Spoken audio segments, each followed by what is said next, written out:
مجھے امید ہے وقت کے ساتھ ساتھ سب ٹھیک ہو جائے گا اور ان کے غصے کی شدت میں بھی کمی آ جائے گی. زیادہ دیر تک دور نہیں رہ سکیں گے وہ تم سے. اسے نرمی سے سمجھاتے ہوئے وہ بھی نرم گھاس پر اس کے پاس بیٹھ گئی. ماما کا غصہ کبھی کم نہیں ہوگا، میں اچھی طرح جانتی ہوں انہیں. انا اور ضد کے معاملے میں وہ بابا سے 2 ہاتھ آگے ہیں، اجالا نے بتایا. ماں کا دل اولاد کے لیے موم کی طرح ہوتا ہے، جلد پگھلنے والا. وہ بھی ایک ماں ہے. تم دیکھنا ایک نہ ایک دن ان کا دل بھی تمہارے لیے ضرور پگھلے گا. وہ اپنے مخصوص انداز میں بولی.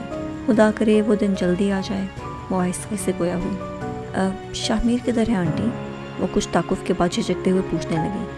آنٹی؟ انہوں نے لفظ آنٹی کو کھینچتے ہوئے حیرت زدہ نظروں سے اسے گھورا. اب برداشت ہو مجھے آنٹی کہا. شاہمیر کی ماں ہوں تو تمہاری بھی ماں ہی ہوں. امی کہا کرو مجھے. ان کی اپنائیت بھری دوست پر وہ ہنس دی. شاہمیر دوست سے ملنے گیا ہے، تھوڑی دیر میں واپس آ جائے گا. لیکن تم نے کیسا حلیہ بنا رکھا ہے؟ کہیں سے بھی نہیں لگ رہا کہ تم ایک دن کی دلہن ہو. چلو فٹافٹ اپنا حلیہ درست کرو. شاہمیر کا نام سن کر وہ زیر لب مسکرانے لگی تھی، لیکن ان کا اگلا جملہ سنتے ہی اس نے حیرت سے 2 چند نظروں سے انہیں دیکھا. کیا ہے میرے حلیے کو؟ اتنا پھیکا سا رنگ پہن رکھا ہے تم نے، اور چہرہ تو دیکھو ذرا. نہ میک اپ، نہ کوئی ہار سنگار. نئی دلہن اس سادہ روپ میں اچھی نہیں لگتی. چلو جلدی سے کوئی اچھا سا شوخ رنگ کا لباس پہنو، جب تک میں بھی کھانا پکا لیتی ہوں. وہ ایک ہی سانس میں کہتی ہوئی اٹھ کر جانے ہی لگی تھی کہ کچھ آتے آنے پر پلٹیں. کھانے میں کیا بناؤں؟ کیا پسند ہے میری بیٹی کو؟ کچھ بھی بنا لیں، میں مدد کروں.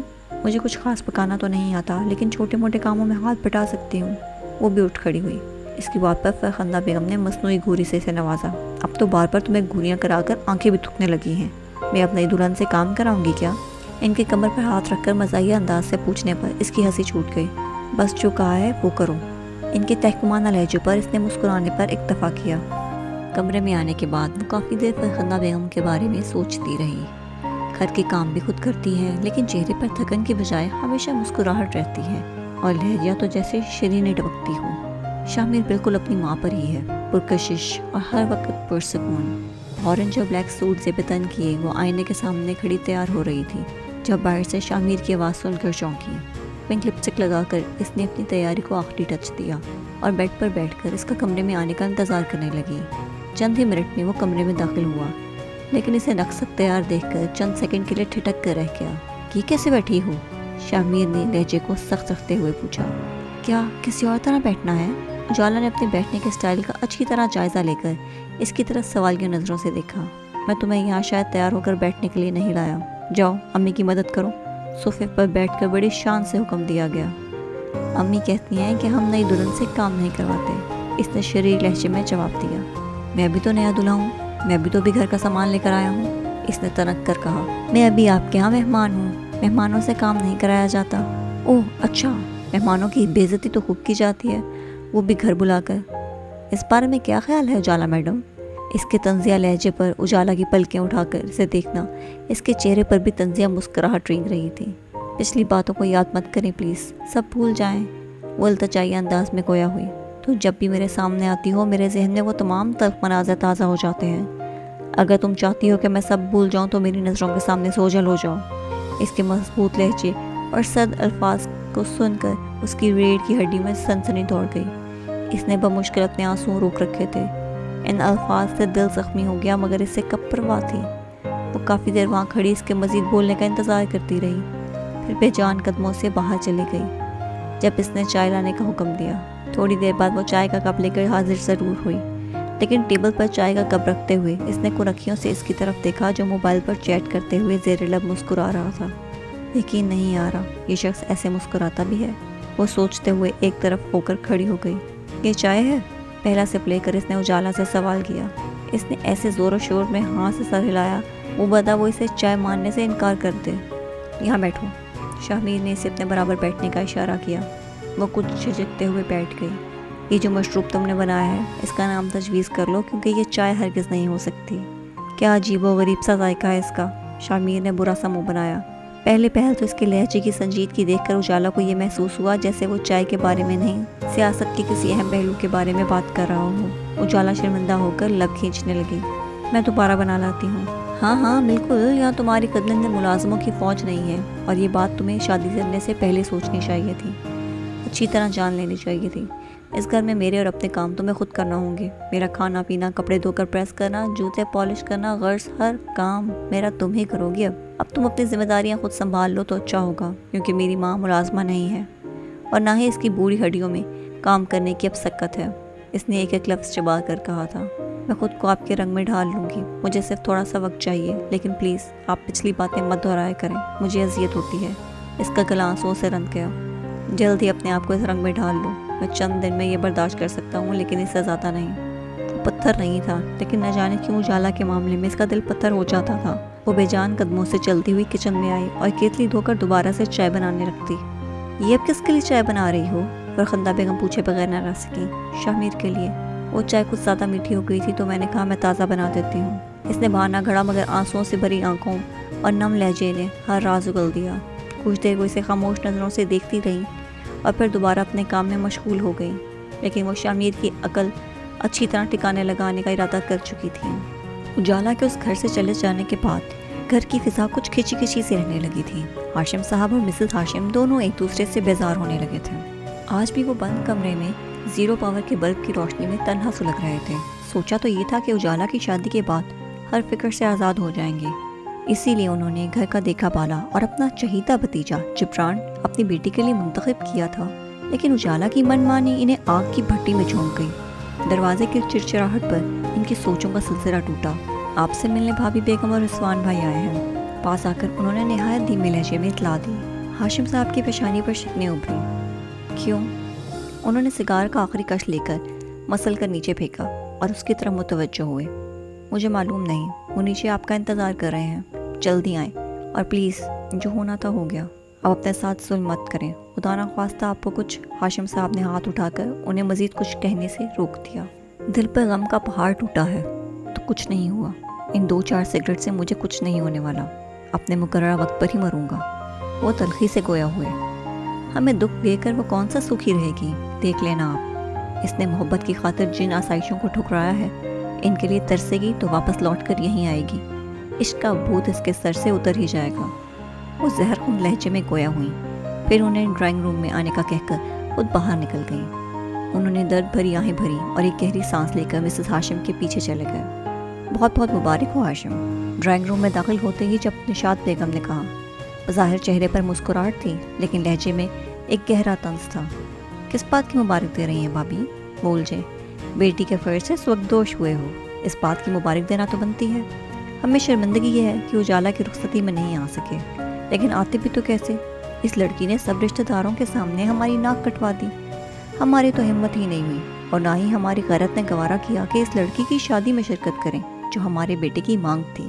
ان کے کڑوے کسیلے لہجے پر وہ محض سر ہلا سکے. چچا جان, ہمارا مقصد آپ کو شرمندہ کرنا نہیں ہے. جو ہوا سو ہوا. جو بھی ہوا اس میں ہمارے لیے کوئی نہ کوئی بہتری چھپی تھی. کیا معلوم جبران اور اجالا کی شادی ہمارے لیے زیادہ مشکلات کا سبب بنتی. ہاشم کے تاثرات کو وہ دیکھتے ہوئے رضوان نے بات سنبھالنے کی کوشش کی. اس لڑکی سے کچھ بعید نہیں تھی کہ وہ ابھی ہم اس کی شان میں قصیدے پڑھنے نہیں آئے, بلکہ ایک خبر سنانی تھی تم لوگوں کو. مسز ہاشم بات کاٹ کر نفرت بھرے لہجے میں گویا ہوئیں. کیسی خبر؟ دونوں میاں بیوی نے ایک دوسرے کی طرف حیرت اور الجھن بھری نظروں سے دیکھا. ہم نے جبران کا رشتہ طے کر دیا ہے اپنی بھانجی رقیہ سے. اتوار کو منگنی ہے, تم لوگوں نے لازمی شرکت کرنی ہے. اتنی جلدی؟ بھائی صاحب نے تو ذکر ہی نہیں کیا اس بات کا. ہاشم صاحب کی زبان سے اٹک اٹک کر چند الفاظ نکلے. بھائی تم لوگوں نے پہلے ہی اجالا کے چکر میں ہمیں الجھا دیا, ورنہ میں تو شروع سے اپنی بھانجی ہی لانا چاہتی تھی. اب میں مزید دیر نہیں کروں گی, بس جلدی جبران کی شادی بھی رچاؤں گی. ان کا انداز بہت توہین آمیز تھا, مگر مزید کچھ کہنا اپنی شامت بلانے کے مترادف تھا, اس لیے دونوں نے چپ ساتھ لی. حیرت ہے, جبران کا رشتہ بھی طے کر دیا اور ہمیں بھنک تک نہیں پڑنی تھی. یقیناً بھابھی بیگم نے ہمیں دکھانے کے لیے جلد بازی کی ہے, ورنہ کل تک تو ان کا ایسا کوئی پلان ہی نہیں تھا. نشاط بیگم اور رضوان کے جانے کے بعد مسز ہاشم نے سلگ کر کہا. اب وہ جسے چاہیں بہو بنائیں. ہماری اجالا کی بدقسمتی کہ اسے اتنا بھلا مانس لڑکا گوایا. خیر, خدا کی جو مرضی. وہ دل گرفتی سے بولے. انہوں نے قسمت کے لکھے کو قبول کر لیا, لیکن اجالا کی بغاوت کا دکھ کسی طرح کم نہیں ہو رہا تھا. مجھے تم سے ایسی امید ہرگز نہیں تھی. تم نے اجالا کو کیا کہا ہے؟ شام کا وقت تھا. وہ کرسی پر ٹانگ جمائے کتاب پڑھنے میں مصروف تھا جب فرخندہ بیگم کی آواز پر چونکا. میں نے کیا کہا ہے اسے؟ وہ انجان بن گیا. رو رہی تھی وہ. یقیناً تم نے ہی کچھ کہا ہوگا. جلدی بتاؤ مجھے. وہ کرسی کھینچ کر اس کے پاس بیٹھتے ہوئے دھیمے لیکن سخت لہجے میں گویا ہوئی۔ تنگ گھر میں بیچاری کا دل گھبرا رہا ہوگا نا، اسی لیے رو رہی تھی، ورنہ میں نے صرف اسے اس کی گھر کی ذمہ داریاں سنبھالنے کو کہا ہے۔ وہ استہزائیہ انداز میں ہنسا۔ آج تو میرے بیٹے شاہمیر لگ ہی نہیں رہے۔ ایسا محسوس ہوتا ہے جیسے شاہمیر کی صورت میں کوئی اور شخص سامنے آ بیٹھا ہے۔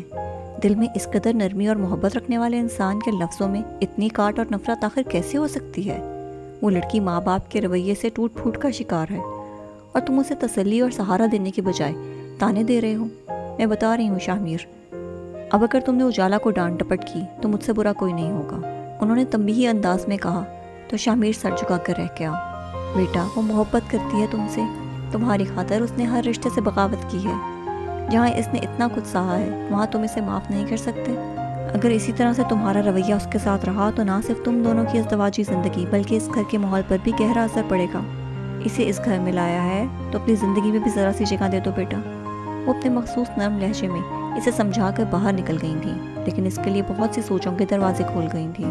گویا امی کی موجودگی میں اسے کوئی اذیت نہیں دے سکتا۔ جو بھی دکھ دینا ہوگا ان کی غیر موجودگی میں، ورنہ مجھے منہ کی کھانی پڑے گی۔ دل ہی دل میں وہ سوچنے لگا، اجالا میڈم، اتنی جلدی بخشنے والوں میں سے ہرگز نہیں ہوں میں۔ تم نے میری ماں کو میرے خلاف بھڑکایا ہے، اب تمہاری سزا میں مزید اضافہ نہ کیا تو میرا نام شاہمیر نہیں۔ وہ تصور میں سے مخاطب ہو رہا تھا، پھر ناگواریت سے سر جھٹک کر کتاب کی طرف متوجہ ہوا۔ رات کو ڈائننگ ٹیبل پر اس کا برتاؤ اجالا کے ساتھ بہت دوستانہ تھا۔ وہ بڑھ چڑھ کر اس کو کھانے کی ڈشز پیش کر رہا تھا۔ شاہمیر کے اس خوشگوار بدلاؤ پر امی کو شدید حیرت ہو رہی تھی، لیکن وہ اس بات سے بے خبر تھیں کہ وہ اندر کیا پلاننگ کیے بیٹھا ہے۔ کمرے میں داخل ہوتے ہی شاہمیر نے اجالا سے سرد موری سے پوچھا، تم نے میری امی سے شکایتیں لگائی ہیں کیا؟ وہ بیڈ پر چٹ لیٹا چھت کو گھور رہا تھا۔ نہیں، میں نے کچھ نہیں کہا ان سے، اس نے سچائی سے جواب دیا۔ یہاں جن بھوت تو نہیں ہے اجالا میڈم جو امی کو جا کر خبر دیں گے کہ میں نے تمہارے ساتھ سخت لہجہ اپنایا؟ یقیناً یہ تمہاری لگائی ہوئی آگ ہے۔ وہی طنزیہ لہجہ، اجالا جھلس کر رہ گئی۔ ہاں تو میں نے بتایا ہے کہ آپ نئی نویلی دلہن کو ایسی سخت باتیں کہتے ہیں جو دل پر تیز پرچی کی طرح وار کرتی ہیں، اور یہ طنز کرنے میں پی ایچ ڈی کر رکھی ہے۔ ہر وقت طنز کا تیر برساتے ہیں یا پھر مرچیں چبا چبا کر منہ میں سے جو آگ نکلتی ہے وہ واپس اپنی پرانی ٹون میں آ گئی۔ تم یہ اپنی 2 گز لمبی زبان سمیٹ کر رکھو، یہ نہ ہو کہ میرے ہاتھ سے ضائع ہو جاؤ، سمجھی؟ وہ اسے تنبیہ کرنے لگا۔ سمجھ گئی۔ ویسے آپ کو ہوا کیا ہے؟ ڈنر کرتے ہوئے تو آپ کا موڈ بہت اچھا تھا، پھر میری کوئی بات بری لگی ہے؟ وہ بات کرتے کرتے اچانک رکی۔ کہیں آپ امی کے سامنے مجھ سے محبت کرنے کا ناٹک تو نہیں کر رہے تھے؟ اس نے کریدنے والے انداز میں پوچھا۔ شاہمیر بیڈ سے اتر کر اس کے مقابل آ کھڑا ہوا۔ سمجھوتا، ناٹک نہیں، اس نے تردید کی۔ اگر یہ سب کچھ آپ اپنی امی کے ڈر کی وجہ سے کر رہے ہیں تو مت کریں، مجھے خالص محبت چاہیے یا پھر صرف نفرت۔ میں امی کو سمجھا دوں گی کہ وہ آپ کو کچھ مت کہیں، اس نے رسانیت سے کہا۔ اب یہ تم مجھے بتاؤ گی کہ مجھے کیا کرنا ہے اور کیا نہیں؟ میرے بتانے یا نہ بتانے سے کیا فرق پڑتا ہے؟ کرنا تو آپ نے وہی ہے جو آپ کا دل چاہے گا، اس نے دو بدو جواب دیا۔ اچھا ہوا جو تم نے یہ بات اپنی موٹی عقل میں بٹھا لی۔ وہ استہزائیہ مسکرایا۔ اب آپ کے لیے بھی بہتر ہوگا کہ آپ بھی اپنا رویہ بدل ڈالیں۔ یہ طنز اور روکھا پھیکا لہجہ مجھے سہنے کی عادت نہیں ہے۔ عادت ڈال لو، کیونکہ میں تو ایسا ہی ہوں۔ اسے خواہ چڑھاتے ہوئے شاہمیر کو مزہ آنے لگا۔ میں بھی ایسی ہی ہوں، اجالا نے منہ بسور لیا۔ کیا مطلب؟ کیسی ہو تم؟ بتاؤ ذرا، میرے علم میں اضافہ ہو۔ اس نے آنکھیں سکیڑی۔ کیوں بتاؤں؟ میں آپ کو بتانا ضروری نہیں سمجھتی۔ اجالا، شاہمیر، وہ دونوں ایک دوسرے کو گہری نظروں سے گھورتے ہوئے ہنس پڑے۔ اسے ہنستے دیکھ کر اجالا کی ہمت کچھ بڑھ سی گئی۔ شاہمیر، میرا کیا قصور ہے؟ آپ میری خطاؤں کو درگزر نہیں کر سکتے کیا؟ میری وجہ سے جو ذلت اٹھانی پڑی اس کے لیے میں شرمندہ ہوں، پلیز مجھے معاف کر دیں۔ وہ سنجیدہ لہجے میں کہتی ہوئی اس کے قدموں میں بیٹھ گئی۔ میں جانتی ہوں آپ بھی مجھ سے اتنی ہی محبت کرتے ہیں جتنی میں آپ سے کرتی ہوں، لیکن محبتوں کے اقرار میں انا حائل ہے۔ اگر آپ سر پھڑا کر کے مجھے معاف کر دیں تو آپ کی عزت گھٹ نہیں جائے گی، بلکہ میری نظروں میں آپ کا مقام بلندر ہو جائے گا۔ آپ کے پیار کے بنا اپنا آپ بہت ادھورا سا لگتا ہے مجھے۔ پلیز میری زندگی کو اپنی محبت سے مکمل کر دیں۔ مجھے آپ کی محبت چاہیے۔ محبت کے معاملے میں میں اس قدر بدقسمت ہوں کہ آپ کو پا کر بھی میں آپ کی محبتوں کے لیے ترس رہی ہوں۔ اس نے دونوں ہاتھ اس کے پاؤں پر رکھ دیے۔ وہ بدک کر 2 قدم پیچھے ہٹا۔ چپ ہو جاؤ اجالا، کیوں میرے ضبط کا امتحان لے رہی ہوں؟ میرے دل میں تمہارے لیے محبت جیسے خرافات نہیں ہیں، اور ہوں گے بھی کیسے۔ میرے دل میں جو محبت کونپلیں پھوٹتی تھیں وہ تمہارے ماں باپ نے بے دردی سے مسل ڈالی، اور جو کسر باقی تھی وہ تمہارے تایا جان اور تمہارے کزن نے پوری کر دی۔ اور تمہاری خواہش تو میری زندگی میں شامل ہونے کی تھی، جو پوری ہو گئی۔ اب اور کیا چاہیے؟ بہاؤ، وہ کچھ کہنا چاہ رہی تھی جب شامیر نے ہاتھ اٹھا کر اسے مزید بولنے سے روک دیا۔ ایک تو تمہاری سوئی ہمیشہ محبت پر ہی اٹک جاتی ہے، بس کر دو ایسا دانت پیسے۔ بہت بڑی غلطی کر دی جو میں نے آپ سے اپنی محبت کا اظہار کر کے خود کو بے وقت کر دیا۔ اگر آپ کے دل میں بھی اس طرح سی محبت ہوتی تب بھی نہ تو آپ اظہار کریں گے اور نہ ہی میری محبت کی قدر کریں گے۔ ایسا ہی ہوتا ہے نا دنیا میں، کبھی محبت کسی کی دشمنی کی بھینٹ چڑھ جاتی ہے تو کبھی کسی انا کی نظر ہو جاتی ہے، اور میری محبت تو دشمنی اور انا دونوں کی نظر ہو گئی۔ وہ پاؤں پٹکتی بیڈ کی دوسری جانب آ کر اس سے رخ موڑ کر لیٹ گئی۔ آنسو ساون کی بوندوں کی طرح اس کے چہرے پر لڑکتے ہوئے اس کے بالوں میں جذب ہوتے گئے۔ تھر دل، سنگ دل اور ایک نمبر کے کھڑوس انسان ہوں، اب کبھی تم سے محبت کی بھیک نہیں مانگوں گی، بے رحم۔ وہ اس کو کوستے ہوئے سوں سوں کرنے لگی۔ رونا بند کرو۔ کافی دیر تک جب اس کے رونے کی آواز آتی رہی تو وہ جھنجھلا کر کہنے لگا، اپنی آنکھوں سے رو رہی ہوں، آپ کی آنکھوں سے نہیں۔ اس نے بھرائی ہوئی آواز میں تڑک کر جواب دیا، تم باہر جا کے رونے کا شوق پورا کر لو، مجھے ڈسٹرب مت کرو۔ اس کے جواب پر شامیر بھی بپھر گیا۔ وہ رنجیدہ نظر اس پر ڈال کر باہر نکل گئی، لیکن اس کے جانے کے بعد شامیر کو بے چینی نے گھیر لیا۔ باہر سے بار بار اس کے کھانسنے کی آواز آ رہی تھی۔ اسے اندر بلایا یا نہیں، اسی کشمکش میں وہ نیند کی گہری وادیوں میں اتر گیا۔ رات کا نہ جانے کون سا پہر تھا جب وہ اجالا کے کمرے میں داخل ہوئے۔ پورا کمرہ گپ اندھیرے میں ڈوبا ہوا تھا۔ اندھیرے میں سوئچ بورڈ پر ہاتھ مار کر لائٹ آن کی تو ہر چیز روشنی میں نہا گئی۔ انہوں نے خالی خالی نظروں سے کمرے کے چاروں طرف دیکھا۔ ہر شے اپنی جگہ پر موجود تھی، بس وہی نہیں تھی جس کی تلاش میں ان کی بے چین نگاہیں بھٹک رہی تھیں۔ پتہ ہی نہیں چلا کب دو موٹے آنسو ان کی آنکھوں سے بہہ کر ان کی مونچھوں میں جذب ہو گئے۔ آنکھوں کے کنارے صاف کر کے وہ سائڈ ٹیبل پر رکھی اجالا کی ہنستی مسکراتی تصویر کی طرف بڑھے۔ میری بیٹی، میرے جگر کے ٹکڑے، یہ کیا کر دیا تو نے؟ کیوں دوریاں اور ناراضگیاں ہم میں حائل ہو گئیں؟ میرا فخر، میرا مان کیوں اپنے باپ کو رول گئی؟ تمہاری ماں تو صبر والی ہے، لیکن تمہارا باپ کہاں سے لائے صبر؟ تمہیں دیکھ کر جی اٹھتا تھا میں، اور اب سوچ کر دل لہو لہان ہو جاتا ہے۔ اس کی تصویر سے باتیں کرتے ہوئے ان کا ضبط ٹوٹ گیا۔ وہ کتنی ہی دیر وہاں بیٹھے اس کی تصویر کو گلے لگائے روتے رہے۔ شیشے کا فریم کو اپنی جگہ پر رکھتے ہوئے ان کی نظر دوائیوں کے پلندے پر پڑی۔ وہ اس قدر ٹیبلٹس کو دیکھ کر چونکی، لیکن پھر بغیر توجہ دیے کمرے کی ہر چیز کو چھو کر اپنی بیٹی کے لمس کو محسوس کرنے لگے۔ صبح ناشتے کی ٹیبل پر وہ سوگوار صورت لیے بیٹھے تھے۔ رات دیر تک رونے کی وجہ سے ان کی آنکھیں سرخی مائل ہوئی تھیں اور ان کے پپوٹے سوجے ہوئے تھے۔ کیا ہوا ہے؟ طبیعت تو ٹھیک ہے نا؟ مسز ہاشم نے متفکرانہ لہجے میں پوچھا۔ کیا ہونا ہے مجھے؟ اجالا کے کمرے میں 2 سوٹ کیس رکھے ہوئے ہیں، وہ تم اجالا کو بھجوا دینا۔ مسز ہاشم نے کچھ حیرانی سے ان کی طرف دیکھا جو بدستور ناشتہ کرنے میں مصروف تھے۔ کیا ہے ان سوٹ کیس میں؟ اس کے استعمال کی چیزیں ہیں، وہ کچھ لے کر نہیں گئی تو میں نے سوچا اس کا سامان بھجوا دیتا ہوں۔ اور کچھ؟ وہ بات کرتے کرتے کسی گہری سوچ میں گم ہو گئے۔ مسز ہاشم ان کی طرف سوالیہ نظروں سے دیکھنے لگی۔ کچھ نہیں، یاد سے ڈرائیور کے ہاتھ بھجوا دینا۔ اور پھر وہ نیپکن سے ہاتھ پونچھتے ہوئے انہیں ایک بار پھر سے یاد دہانی کراتے ہوئے اٹھ کھڑے ہوئے۔ آپ شاید کچھ اور بھی کہنا چاہتے تھے؟ انہوں نے تجسس سے پوچھا۔ کوئی خاص بات نہیں، تم ناشتہ کرو۔ اور تھوک نکل کر زبردستی مسکرائے اور لمبے لمبے ڈگ بھرتے ہوئے کمرے سے نکل گئے۔ موسم کافی اچھا ہو رہا تھا، آسمان پر بادلوں کے ٹکڑے ادھر سے ادھر پھر رہے تھے۔ وہ چھت پر کپڑے پھیلانے آئی تو وہیں کھڑے ہو کر گلی میں کھیلتے بچوں کو انہماک سے دیکھنے لگی۔ ایک بچپن ہی تو ہوتا ہے جب ہم اپنی زندگی کو ہم بھرپور جی لیتے ہیں۔ نہ آئندہ آنے والے کل کے اندیشے ہوتے ہیں اور نہ بیتے ہوئے کل کی پرچھائیاں، صرف سکون اور خوشیاں ہوتی ہیں۔ کچھ دیر بعد وہ گہری سانس بھرتے ہوئے سیڑھیاں اترنے لگی، جب بھی کانوں میں مانوس سی آواز پڑی، رفیق چچا! اس کے منہ سے چیخ نکلی۔ وہ ایک ساتھ کئی سیڑھیاں پھلانگتے ہوئے نیچے آئی۔ آپ کب آئے؟ ماما پاپا کیسے ہیں؟ ایک ہی سانس میں اس نے کئی سوال کر ڈالے۔ بیگم صاحبہ ٹھیک ہیں، اور ہاشم صاحب؟ کیا ہوا بابا کو؟ وہ ٹھیک ہے نا؟ اس نے فوراً پوچھا۔ جی ٹھیک ہیں، لیکن ان دنوں میں وہ بالکل بدل کر رہ گئے ہیں، ہر وقت پریشان اور بجھے بجھے رہتے ہیں۔ ان کی بات سنتے ہی وہ بے آواز رونے لگی۔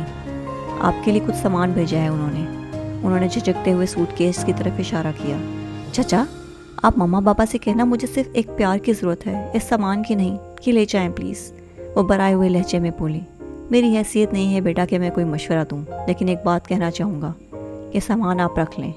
وہ پہلے ہی آپ سے سخت ناراض ہیں، یہ آپ واپس بھیجیں گی تو ان کے دل میں مزید بدگمانیاں جنم لیں گی اور دوریاں مزید بڑھیں گی۔ فرخندہ بیگم نے ان کی بات کی تردید کی تو اس نے آنسو پوچھتے ہوئے ہاں میں سر ہلایا۔ اسے ان کی بات معقول لگنے لگی۔ وہ جب تک وہاں بیٹھے رہے اس نے صبر کا دامن تھامے رکھا، لیکن ان کے جانے کے بعد وہ فرخندہ بیگم کے گلے لگ کر پھوٹ پھوٹ کر روئی۔ اسے پتہ نہیں تھا کہ اپنوں سے کٹ کر رہنا پل صراط پر چلنے کے مترادف ہوتا ہے، اور جب اس بات کا ادراک ہوا تو سوائے رونے کے اور کوئی چارہ نہ تھا۔ پیار کی خاطر ہر آسائش کو ٹھکرا دیا، ماں باپ کی ناراضگی بھی مول لی، لیکن پھر بھی کچھ حاصل نہیں ہوا۔ سب کچھ لٹا کر بھی اجالا ہاشم خالی ہاتھ ہی رہ گئی تھی۔ شام کو شامیر جب گھر آیا تو وہ اسے اداس اور الجھی ہوئی نظر آئی۔ طبیعت تو ٹھیک ہے تمہاری؟ رات کے کھانے کے بعد وہ کمرے میں آ کر اسے سرسری سے لہجے میں پوچھنے لگا۔ کیا ہونا ہے میری طبیعت کو، بالکل ٹھیک ہوں۔ وہ تھوڑا سا مسکرائی تھی، لیکن آنکھوں میں ٹپکتی اداسی اور لہجے کی کپکپاہٹ کو نہ چھپا سکی۔ چہرے سے تو نہیں لگ رہا کہ ٹھیک ہو۔ وہ اس سے بے خبر ہوتے ہوئے بھی باخبر تھا۔ آپ نے کب میرا چہرہ دیکھا؟ اس نے جواب دینے کے بجائے الٹا سوال کیا۔ صاف ظاہر ہو رہا ہے کہ تمہاری طبیعت۔ وہ گھڑی اتار کر سائڈ ٹیبل پر رکھ رہا تھا جب دیوار کے ساتھ رکھے 2 سوٹ کیس اور ایک اٹیچی کیس دیکھ کر چونک گیا۔ یہ کیا پڑا ہے؟ ماما بابا نے میرا سامان بھجوایا ہے، اس نے دھیمے لہجے میں جواب دیا۔ آنسو پھر آنکھوں میں تیرنے لگے۔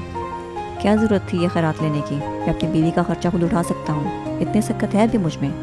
اور تمہاری عقل کیا گھاس چرنے گئی تھی جو بغیر سوچے سمجھے یہ سب کیوں رکھ لیا ہے؟ وہ بھڑک اٹھا۔ انہوں نے بڑے مان سے یہ سب بھیجا ہے، مجھ سے ٹھکرایا نہیں گیا، اور اسے ٹھکرا کر میں ان سے تعلقات میں مزید کشیدگی نہیں کرنا چاہتی۔ وہ باتوں کے دوران مسلسل کھانس رہی تھی اور آواز بھی بیٹھ گئی تھی۔ شامیر اس کے پاس آ کر بیٹھ گیا۔ طبیعت ٹھیک نہیں ہے تمہاری؟ بے تکلفی سے اس کا ہاتھ تھامتے ہوئے اس نے متفکرانہ لہجے میں کہا۔ کل رات سے طبیعت خراب ہے، شاید ٹھنڈ لگ گئی ہے، اس نے جھینپ کر جواب دیا۔ کل سے طبیعت خراب ہے تو بتایا کیوں نہیں؟ آپ نے موقع ہی کب دیا بتانے کا؟ وہ دانستانہ درنستان طور پر اسے شرمندہ کر گئی تھی۔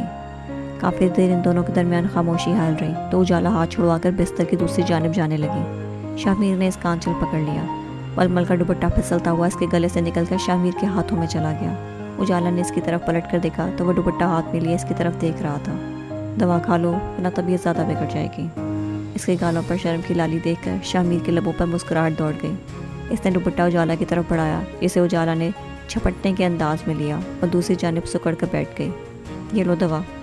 چند منٹ گزر گئے تھے جب وہ ایک ہاتھ میں پانی کا گلاس اور دوسرے ہاتھ میں ٹیبلٹ لیے کھڑا تھا۔ اجالا نے بغیر کسی پس و پیش کے دوا کھا لی۔ آج خود پر اس کی بیجا مہربانیاں دیکھ کر وہ بے ہوش ہونے کو تھی۔ اگر یہ گولی زہر کی ہوئی تو؟ شامیر نے سینے پہ بازو لپیٹ کر شریر انداز میں کہا، جس پر اجالا نے اچنبے سے اس کی طرف دیکھا۔ اس کے تاثرات دیکھ کر شامیر نے مزہ لیا۔ آپ ایسا ہرگز نہیں کر سکتے، اس نے یقین سے کہا۔ ایسا ہو چکا ہے، شامیر نے مسکراہٹ چھپاتے ہوئے جواب دیا۔ اچھا ہے نا، میں مر جاؤں گی تو سب کی زندگیوں میں سکون اور اطمینان در آئے گا اور آپ سب خوشیوں سے بھرپور زندگی گزاریں گے۔ میں ہی تو سب کے لیے عذاب بنی ہوئی ہوں، آپ کے لیے بھی۔ اس کے لہجے میں اداسی گھلی ہوئی تھی۔ وہ چاہ کر بھی اسے اتنا ٹک سکا اور نہ ہی اس کی کسی بات کی تردید کر سکا۔ پھر نہ جانے کیوں اس کا دل تڑپ اٹھا۔ ایک عجیب سی بے چینی نے اسے اپنی لپیٹ میں لے لیا۔ وہ آنکھوں میں تعصب بھر کے اس کے پاس سے ہٹ گیا اور دوسری جانب آ کر لیٹ گیا۔ اگر میری زندگی سے اجالا چلی جائے تو کیا میری زندگی میں سکون آئے گا؟ اس نے اپنے دل سے سوال کیا اور ایک لمبی سانس خارج کر کے آنکھیں موند لیں۔ دل نے سختی سے اس کی بات کی نفی کی۔ چند پل گزرے تھے جب کچھ یاد آنے پر اس نے اجالا کو دھیمی آواز میں پکارا۔ اجالا، تمہاری دوست کی کال آئی تھی، وہ تم سے بات کرنا چاہتی ہے، سو گئی ہو کیا؟ اس کی طرف سے کوئی جواب نہ پا کر شامیر نے ہاتھ بڑھا کر اس کے کندھے کو ہلایا۔ وہ دوا کے زیر اثر جلدی سو گئی۔ شامیر نے تھوڑا قریب ہو کر اس کے چہرے پر آئی گھنی زلفوں کو ہٹایا۔ چہرے پر آنسوؤں کے خشک نشان واضح تھے۔ اس کے لبوں پر بے ساختہ مسکراہٹ بکھر گئی۔ میری جھلی، اس نے شرارت سے کہتے ہوئے اس کے گال پہ لب مس کیے۔ ایک محصور کن خوشبو نے شامیر کو اپنے حصار میں لے لیا۔ چودھویں کا چاند ہو یا آفتاب ہو، جو بھی ہو تم خدا کی قسم لاجواب ہو۔ گیٹ سے باہر نکلتے ہوئے اس نے آخری بار اونچی عمارت کی طرف دیکھا۔ اسے یہاں جاب کرتے ہوئے چند ہی ماہ گزرے تھے کہ آج اسے یہاں سے بے عزت کر کے نکال دیا گیا۔ چند ہزار کی نوکری بھی اب ہاتھ سے چلی گئی۔ کیا ہوگا؟ کس طرح گھر کے خرچ پورے ہوں گے؟ وہ سوچنے لگا کہ اب تو اس پر 2 ذمہ داریاں ہیں۔ آنسو آنکھوں سے باہر نہیں نکلے تھے، لیکن اندر ہی اندر دل میں چھید کر رہے تھے۔ ساری زندگی وہ عزت کے پیچھے بھاگتا رہا اور اتنی ہی ذلت کا سامنا کرنا پڑ گیا۔ اجالا کی وجہ سے غریبی کا تانا سنا پڑا اور اب محنت کے باوجود سستی اور کاہلی کا تانا۔ دھندلائی آنکھوں سے گیٹ سے باہر نکلتے ہوئے عین سامنے جبران پر نظر پڑی، جو گاڑی کے ساتھ ٹیک لگائے چہرے پر زہریلی مسکراہٹ لیے اسی کو دیکھ رہا تھا۔ تو کیسی رہی ڈیئر شامیر؟ اس کا نام تنزیہ لے کر اسی سے مخاطب تھا۔ مجھے تمہاری جاب کے جانے کا بہت دکھ ہے۔ پہلے 2 جاب سے گھر کا خرچ چلاتے تھے، کبھی کبھار تو قرض بھی لینا پڑ جاتا تھا، لیکن اب تو ایک جاب بھی نہیں رہی۔ اگر تم چاہو تو ہمارے آفس میں آ جاؤ، تمہارے لائق تو بہت کام ہیں۔ جبران دانت جبران کو دانت کھوستے دیکھ کر شامیر کا دل چاہا کہ وہ مکہ مار کر اس کے دانت ہی توڑ دے۔ اسے تمام معاملے کی بخوبی سمجھ آ گئی تھی۔ جسٹ شٹ اپ، مجھے جاب سے نکلوا کر تمہیں کیا مل گیا ہے؟ وہ غصے سے دھاڑا۔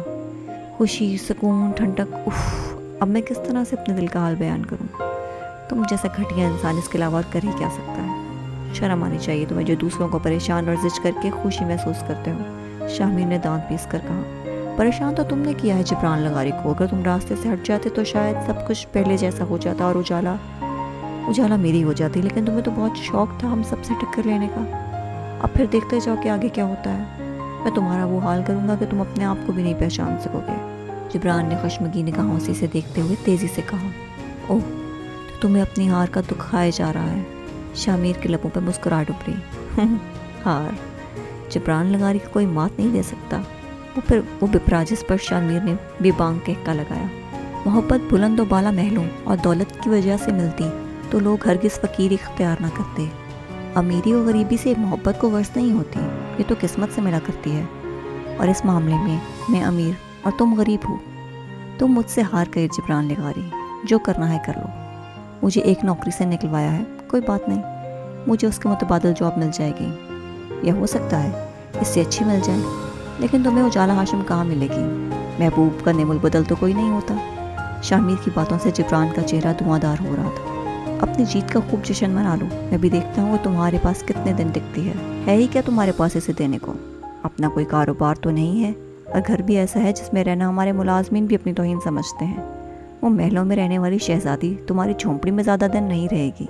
ابھی اس پہ محبت کا بھوت سوار ہے، اور جس دن اس کے سر سے یہ بھوت اترا وہ دوڑی دوڑی میرے پاس آئے گی، اور جبران کے زہر میں بجھے لفظوں کے تیر اس کی روح کو چھلنی کر گئے۔ چند دن، صرف چند دن دیکھنا اجالا ہاشم میں تبدیلی، وہ تمہارے منہ پر تھوک کر واپس آسائشوں سے بری زندگی میں آ جائے گی۔ بڑا ہے مجھے مات دینے والا۔ اس نے لمبا ہنکارا بھرا اور آنکھوں پر چشمہ چڑھا کر گاڑی کی طرف بڑھ گیا۔ اس نے تیش میں آ کر مکہ دیوار پر دے مارا۔ دیوار کا تو کچھ نہیں بگڑا تھا، الٹا اس نے اپنا ہاتھ ہی زخمی کر لیا۔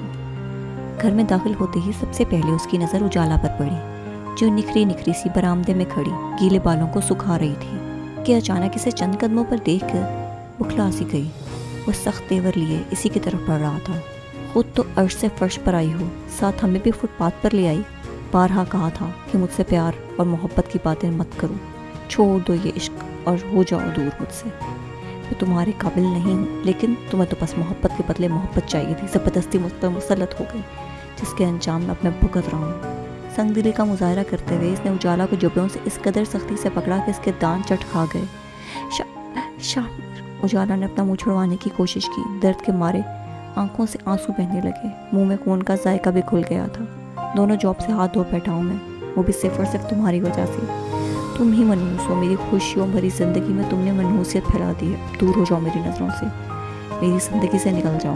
درشت انداز میں وہ کہتا اسے کوئی اور ہی شامیر لگا تھا، وگرنہ اس سے پہلے اجالا نے اس کا ایسا روپ قطعاً نہیں دیکھا تھا۔ آنسوؤں سے بھری آنکھوں میں ڈھیروں حیرانی لیے وہ اسے دیکھتی رہی۔ تم جب یہاں سے جاؤ گی میں شکرانے کے نفل ادا کروں گا، ہو سکے گا تو پورے محلے میں دیکھ بانٹوں گا۔ جبران کے حصے کا سارا غصہ اجالا پر نکال کر وہ برآمدے میں رکھی چارپائی پر بیٹھ گیا۔ گھر آتے ہی اتنا شور شرابہ، کیا ہوا ہے تمہیں، اور تم کیوں رو رہی ہو؟ شامیر کے چلانے پر وہ بھاگم بھاگ برآمدے میں آئی تھیں۔ شامیر سے پوچھتے ہوئے ان کی نظر روتی ہوئی اجالا پر پڑی، جو ان کو کسی بھی سوال کا جواب دیے بغیر کمرے میں بھاگ گئی۔ تم نے کچھ کہا ہے اسے؟ انہوں نے چارپائی پر غضبناک انداز میں بیٹھے شامیر سے باز پرس کی۔ ہاں، میں نے کہا ہے، اور اگر میرے پاس میں ہو تو میں اسے جان سے مار دوں۔ وہ دانت پیستے ہوئے گویا ہوا، یہ کس لہجے میں بات کر رہے ہو؟ وہ بیوی ہے تمہاری؟ بیوی نہیں ہے، گلے میں اٹکی ہوئی ہڈی ہے جسے میں نکل سکتا ہوں نہ اگل سکتا ہوں، اور مجھے بار بار پاور مت کروائیں کہ وہ میری بیوی ہے۔ آخر تمہیں کیا ہوا ہے؟ کیوں آج کل تمہارے تیور پتلے پتلے ہیں؟ وہ بھڑک اٹھی۔ اس کے تایازاد کزن کی وجہ سے میری دوسری جاب بھی چھوٹ گئی ہے۔ مجھے جاب سے صرف یہ کہہ کر نکال دیا ہے کہ میں سست اور کاہل ہوں، باقی لوگوں کی نسبت کم محنت کرتا ہوں اور چھٹیاں زیادہ کرتا ہوں۔ مجھے تو بعد میں پتہ چلا کہ یہ سب جبران کی وجہ سے ہو رہا ہے، اسی نے ایک گھنونا کھیل رچایا ہے۔ اب کیا ہوگا ہمیں؟ پہلے ہی گھر کا نظام کھینچ تان کا چل رہا تھا، اب تو کوئی نوکری بھی نہیں رہی، اس مہنگائی میں خرچے کہاں سے پورے ہوں گے؟ اس نے الجھے ہوئے انداز میں پوچھا۔ تم نوکری کے چھوٹ جانے پر اتنا غصہ کیوں ہو؟ جو رزق تمہارے نصیب میں ہے وہ تمہیں مل کر رہے گا، چاہے کچھ بھی ہو جائے۔ انہوں نے مخصوص نرم لہجہ اپنایا۔ وہ خود بھی پریشان ہو گئی تھی، لیکن اپنی پریشانی اس پر واضح کر کے اسے مزید پریشان نہیں کرنا چاہتی تھی۔ اب میں جامن کے درخت کے نیچے جھولی پھیلا کر بیٹھ جاؤں کہ آسمان سے رزق آئے. رزق حاصل کرنے کے لیے نوکری کی ضرورت پڑتی ہے. اس نے صحن میں لگے جامن کی درخت کی طرف اشارہ کر کے تیز لہجے میں کہا. ابھی تو چند دن رہتے ہیں تمہارا رزلٹ آنے میں. مجھے پوری امید ہے تمہیں اچھی سی نوکری مل جائے گی. ہاں تب تک پیٹ پر پتھر باندھ لیں. بارہا منع کیا ہے خدا کی رحمت سے مایوس نہیں ہوتے. اس نے ایک در بند کیا ہے تو دوسرا کھول دے گا. لیکن تمہیں خواہ مخواہ کی ٹینشن لینے کی عادت ہے. اب کیا تمہاری اس طرح پریشان ہونے سے اور واہ کرنے سے جلدی جاب مل جائے گی؟ وہ اس کی نا امیدی سے زچ ہو گئیں. امی آپ نہیں جانتی میرے چند دن فارغ رہنے سے کتنے مسائل پیدا ہو جائیں گے. مجھے کامران کی رقم دینی ہے جو اس سے ادھار لے کر کریم صاحب کا قرض چکایا تھا. ابھی تو بائک کی قسطیں رہتی ہیں. اس نے سر کو دونوں ہاتھوں میں تھام لیا. ان مسائل کا غصہ کرنے سے حل نہیں ہوگا. ٹھنڈے دل و دماغ سے سوچو کہ آگے کیا کرنا ہے. اور ہاں تم نے اجالا کو کیا کہا؟ نوکری کی باتوں میں الجھ کر اجالا کا خیال ان کے ذہن سے محو ہو گیا تھا. تبھی یاد آنے پر استغفار کیا. کچھ نہیں کہا مگر مچھ کے آنسو بہانے کی عادت پڑ گئی ہے اسے. وہ ناگوار سے بولا. شاہ میر. ان کی پکار میں ایک تنبیہ تھی. اسی سے جا کر پوچھ لیں. وہ جھٹکے سے اٹھ کر کمرے کی طرف بڑھ گیا. وہ بیڈ پر بیٹھی گھٹنوں میں سر دیے رونے میں مصروف تھے. اس کی زندگی میں خوشی اور محبت کے پل چند ساتوں کے لیے ہی وارد ہوئے تھے. اسے اس بات کا کامل یقین ہو چکا تھا. آج ہی صبح شاہ میر کی محبت اور اپنائیت سے دوا پلانا اور اپنا خیال رکھنے کی تاکید کرنا، وہ تو اسے اپنے لیے ذرا سا فکر مند ہوا دیکھ کر اندر تک سرشار ہو گئی تھی. سارا دن وہ اس خوشگوار لمحات کو سوچ کر مسکراتی رہی اور اب پل بھر میں سارا منظر تبدیل ہو گیا. خوشی کے لمحات غم میں بدل گئے اور مسکراہٹیں آنسوؤں میں. شاہ میر کو اندر آتا دیکھ کر وہ فوراً بیڈ سے اٹھ گئی، نظریں پھیر لیں اور باہر نکل گئی. جو اس کی ناراضگی کا برملا اظہار تھا. کیا کہا ہے تمہیں شاہ میر نے؟ باہر آنے پر فرخندہ بیگم نے تھانے داروں کی طرح تفتیش کی. اس کا ذہن معاف ہو گیا. وہ گہری نظروں سے اسے گھورتی رہی. اسے سمجھ نہیں آ رہا تھا کہ یہ فوری طور پر کیا بہانہ گھڑے. وہ میں پریشان تھی اور وہ دکھ تھا جبران بھائی نے ایسا کیوں کیا تو مجھے رونا آ گیا. اس نے اٹک اٹک کر جملہ مکمل کیا. یہ منہ پر نشان کیسا ہے؟ انہوں نے اچانک ٹھوڑی اوپر کر کے اس کا منہ پر کیا. وہ امی میں ممنائی. اجالا بتاؤ مجھے کہ تمہارے منہ پر نشان کیسا ہے؟ کیا شاہ میر نے تمہیں کچھ کہا ہے؟ سچ سچ بتاؤ مجھے. ان کا پارا ہائی ہو گیا. ان کو غصے میں دیکھ کر اجالا کانپ کر رہ گئی. غلطی ان کی نہیں میری غلطی تھی. تبھی وہ تیش میں آ گئے. اس نے شاہ میر کی صفائی میں بولنے کی کوشش کی. غلطی جس کی بھی ہو وہ کون ہوتا ہے تم پر روپ جمانے والا اور سختی کرنے والا؟ میں ابھی اس کی اچھی طرح خبر لیتی ہوں. وہ اٹھ کر کمرے کی طرف بڑھنے ہی لیکن تھی جب اجالا نے سختی سے ان کا بازو پکڑ لیا. امی پلیز انہیں مت کچھ کہیں. وہ پہلے ہی جاب چلے جانے کی وجہ سے پریشان ہیں. آپ کی ڈانٹ ڈپٹ سے انہیں مزید دکھ ہوگا. وہ آج سے گڑ گڑائی. تم مجھے مت روکو اجالا. اس کی یہ مجال کہ وہ تمہارے ساتھ ایسا سلوک کرے. آپ کو میری قسم امی پلیز ابھی انہیں کچھ مت کہیں. وہ منت بھرے لہجے میں کہتے ہوئے بے اختیار ہاتھوں میں چہرہ چھپا کر رونے لگی. وہ انہیں کیسے بتاتی کہ ان کی پوچھ گچھ کے بدلے میں اسے پھر سے شاہ میر کی ڈانٹ سننی پڑے گی. اور وہ شاہ میر کے دل میں اپنے لیے مزید بدگمانیاں ہرگز پیدا نہیں کرنا چاہتی تھی. دیکھو اجالا میں اس بات کا سچے دل سے اعتراف کرتی ہوں کہ تم شاہ میر سے بہت زیادہ محبت کرتی ہو. لیکن جو تم کر رہی ہو یہ سب ٹھیک نہیں ہے. یوں جھجکنا، اس سے سہم کے رہنا، اس طرح تم پر وہ مزید شیر ہوگا. دھپ کر مت رہو. شاہ میر نے کبھی کسی پہ غصے بھری نظر نہیں ڈالی. اور ہاتھ اٹھانا تو دور کی بات، وہ صرف تمہارے بیجا پیار کی وجہ سے شیر ہوتا جا رہا ہے، ورنہ محبت وہ بھی ان سے کرتا ہے.